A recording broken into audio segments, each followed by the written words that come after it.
নমস্কার বন্ধুরা, কেমন আছেন? আশা করি সবাই ভালো আছেন। আমরাও মোটামুটি ভালো আছি। আজকে তো হ্যাপি মাদার্স ডে, আর মাদার্স ডে স্পেশাল এক নতুন রেসিপি নিয়ে আমি হাজির হয়ে গেছি। তো দেখতে থাকুন আজকের নতুন রান্না। বাজার থেকে খাসির মাংস এনেছে, দেশি খাসির মাংস। চর্বিটা কম আনতে বলেছিলাম, সেই মতন এনেছে কিনা আগে একটু চেক করে নেবো। না, খুব সুন্দর মাংসটা এনেছে। বন্ধুরা, আপনারা জানেন তো আমি কিন্তু খাসির মাংস খাই না, কিন্তু আমার বাড়িতে আমার ছেলেরা ভীষণ ভালোবাসে এবং তার জন্য আমাকে রান্না করে দিতে হয়। আগে আগে আমার একটু অসুবিধা লাগতো রান্না করতে, যে এই হাত দিয়ে ধোয়া এগুলো একটু অস্বস্তি লাগতো, কিন্তু এখন আর কিছু মনে হয় না, আমি করে ফেলি। ছেলেরা শান্তি করে ভাত খায়, ব্যাস আমি তাতেই খুশি। এক পিস মেটেও দিয়েছে। দেখে নাও, চন্দ্রমুখী আলু ডুমো ডুমো করে কাটা হয়ে গেছে, আদা পেঁয়াজ রসুনের পেস্ট তৈরি করা হয়ে গেছে, এখানে মশলা ডিপিও রেডি, আর লবঙ্গ, দারচিনি এবং এলাচ, গোটা গরম মশলার ফোড়ন দেবো, এটাও রেডি। লবণ তো আছে প্রয়োজন মতো, স্বাদ মতো, আর সানফ্লাওয়ার অয়েলে রান্না করব। সর্ষের তেল ইউজ করি না, প্রয়োজন মতো জল ইউজ করবো। আর টোটাল মটনটা কিন্তু আমি প্রেসার কুকারে রান্না করব। প্রেসার কুকার গ্যাসে চাপিয়ে গ্যাস জ্বেলে দিয়েছি, আর তাতে প্রয়োজন মতো সানফ্লাওয়ার অয়েল দিয়ে দিয়েছি। প্রথমে তেজপাতা, তারপর অল্প একটু চিনি আর গোটা গরম মশলার ফোড়ন দিয়ে তেলটা একটু হতে দিয়েছি। তেলটা হয়ে যেতে আদা পেঁয়াজ রসুনের পেস্ট আর টোটাল মাংসটা দিয়ে দিয়েছি, ওপর থেকে স্বাদ মতো লবণ, তারপর লঙ্কা গুঁড়ো, তারপর হলুদ গুঁড়ো দেওয়ার পর কিন্তু আমি একদম জমিয়ে কষছি। ততক্ষণ পর্যন্ত কষবো যতক্ষণ না টোটাল মাংসটা থেকে তেল ছেড়ে যায়। দেখো, চিমনির ল্যাম্পটা আমি জ্বেলে নিয়েছি যাতে করে ভালো করে দেখতে পাওয়া যায়।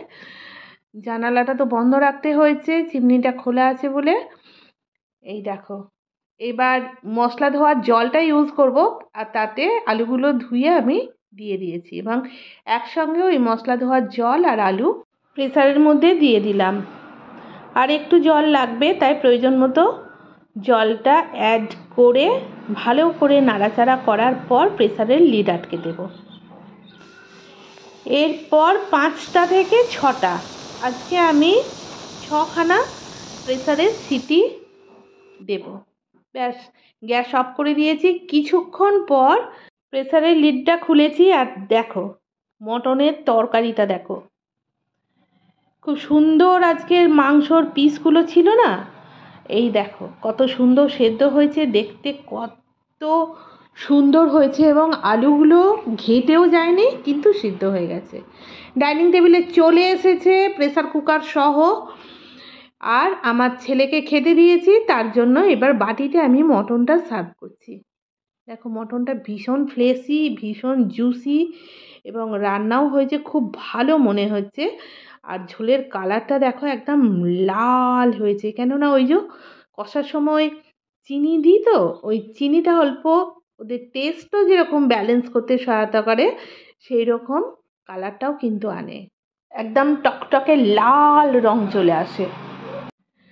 আমার ছেলেকে খেতে দিয়ে দিলাম। ওর তো মটন হলেই একটু বেশি খিদে পায়, আর অনেকবার খিদে পায়, জানেন তো, অনেকবার খিদে পায় আর একটু বেশি খিদে পায়, সেই জন্য তো অল্প অল্প করে ভাত, মানে বারবারে খায়, দফায় দফায় খায়, 2বার থেকে 3বার খেয়ে নেবে সারাদিন রাতে।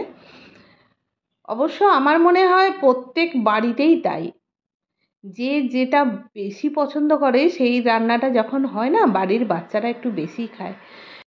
আমার বাড়িতেও এটার কোনো ব্যতিক্রম হয় না, এবং আমার ভালো লাগে। ছেলেরা যখন বারবার খেতে চায়, এটা রান্না করে দাও, সেটা রান্না করে দাও, বা আজকে মটন হয়েছে আমাকে আর একটু ভাত দাও, একটু বাটি করে মটন দাও, আমার ভীষণ ভালো লাগে, আমি খুব ভালোবাসি এগুলো, এবং ওদেরকে দিই। এই দেখো, ছেলে তো খাচ্ছে, কীরকম হয়েছে জানি না, এখন কি বলে তারাও দেখি, মটনটা কামড়ে খাক। সিদ্ধ হয়েছে তো ভালো, ওই তো ঘাড় নেড়ে দিয়েছে, ভালো হয়েছে।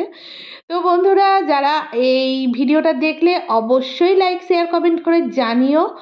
এত কম সময়ের মধ্যে মাদার্স ডে স্পেশাল মটন আজকে রান্নার প্রসেস বা খেতে দেওয়া বা আমার ছেলের খাওয়া তোমাদের কীরকম লাগলো অবশ্যই জানাবে।